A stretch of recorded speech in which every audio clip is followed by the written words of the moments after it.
Action! Un tonnerre d'applaudissements pour les gagnants. Nous avions Lucas Coquet.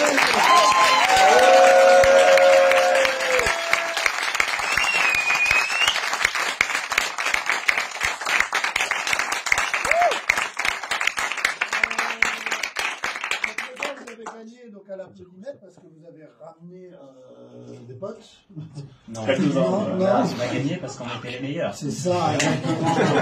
C'est un mix des deux. Vous avez ramené des potes et c'est bien parce que les gens disent ouais mais moi j'avais gagné comme ça, j'avais ramené 40 personnes et les gens disent t'as triché. Ben ouais mais il faut les ramener les 40 personnes.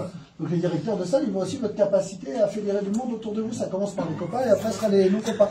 Donc un tonnerre d'applaudissements dans les deux cas pour vous d'avoir fédéré autour de vous. Bravo.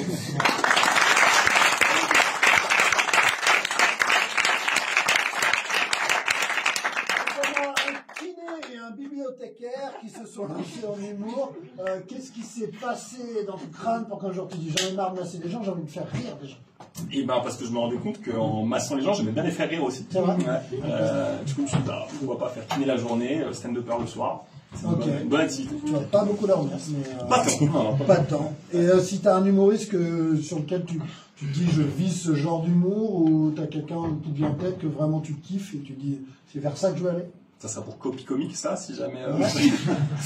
Non, j'aime beaucoup. Romain Tressinège. Ah, j'aime bien cet univers décalé. Ouais, carrément. D'accord. J'ai vu que tu faisais un peu de personnages aussi. Ouais. Tu fais les animaux, les chiens, les chats. C'est la première fois que je vois un mec faire une narine. Voilà. Jean-Jacques, toi, tu es bibliothécaire. Yes. Et donc, j'imagine un féru de lecture. Pas du tout. Non. On a vu cette vidéo de mec qui cultive des fleurs et que je m'en fous. Mais ça, c'est moi, je m'en fous. D'accord. Ok, t'es rentré dans une bibliothèque, tu le salaire bien, il y a le chauffage, j'ai la machine à café. Non, au début je lisais. Ouais. Et après, de voir tous ces livres autour de moi, ça m'a un peu dégoûté, quoi. D'accord. J'ai arrêté. Pour vous posséder tout ce qu'il y avait avant 82. Tout à fait. D'accord. Mais qu'est-ce qui s'est dit? Qu'est-ce qui t'a... Céline, Brasillac, tous les bons auteurs. C'est bien, je l'ai pas depuis longtemps la référence. Qu'est-ce qui s'est passé quand tu te disais un jour, allez, je me lance en humour? En fait, j'ai eu un petit succès à mon travail, c'est que je faisais les départs à la retraite, tu vois. Ah. Je faisais les petits discours départ à la retraite et je me prenais vraiment plaisir, tu vois, à être toujours un peu borderline, c'est la limite, tu vois, de rabaisser un peu les gens. Et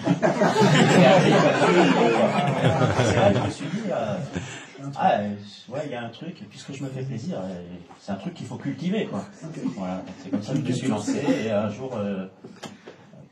Jean-Philippe, avec qui je faisais un peu d'impro, s'est dit tiens, si on allait faire du stand-up à la boulangerie du Prado, qui veut venir? Et ça a commencé comme ça, on s'est trouvé quelques-uns sur scène, et puis après on a eu envie de continuer. Ok, t'as un groupe d'amis, vous vous réunissez pour écrire? On peut pas dire que c'est vraiment des amis. Moi je voudrais pas, et eux non plus.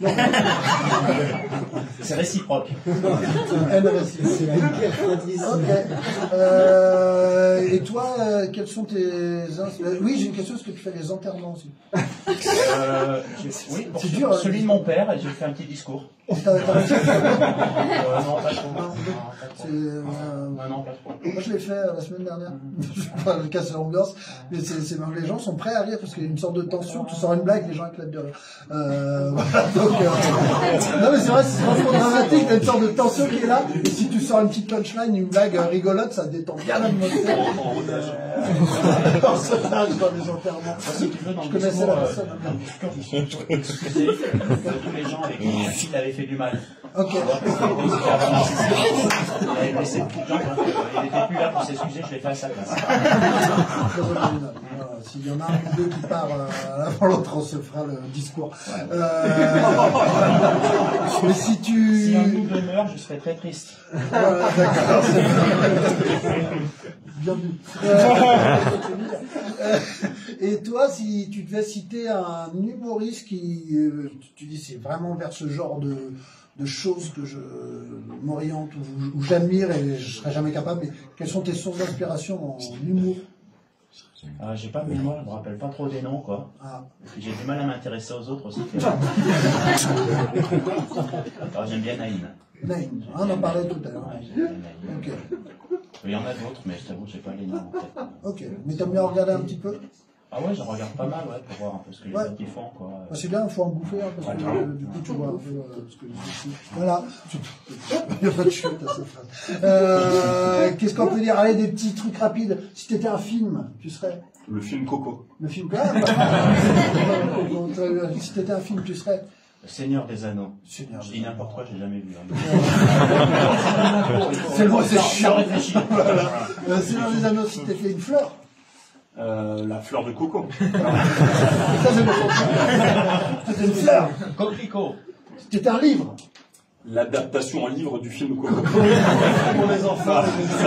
C'était un livre. T'es obligé. Babar à la plage. Babar à la plage. C'était une émotion, on termine là-dessus. La joie. La joie. Et si toi, t'étais une émotion? La haine. Joie et haine, c'était un livre de Coco et Jean-Jacques. On voit un candidateur.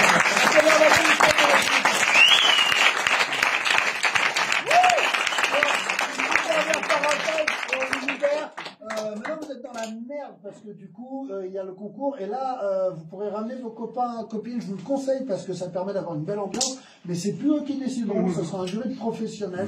Vous allez passer les quarts, les demi, j'espère la finale. Et si vous gagnez la finale, vous allez à Paris. Et dans tous les cas, le gros risque, c'est de terminer comme moi et comme Clem à avoir 1 heure de spectacle ici. Et c'est payé le voyage à Paris ou... Non, pas du tout.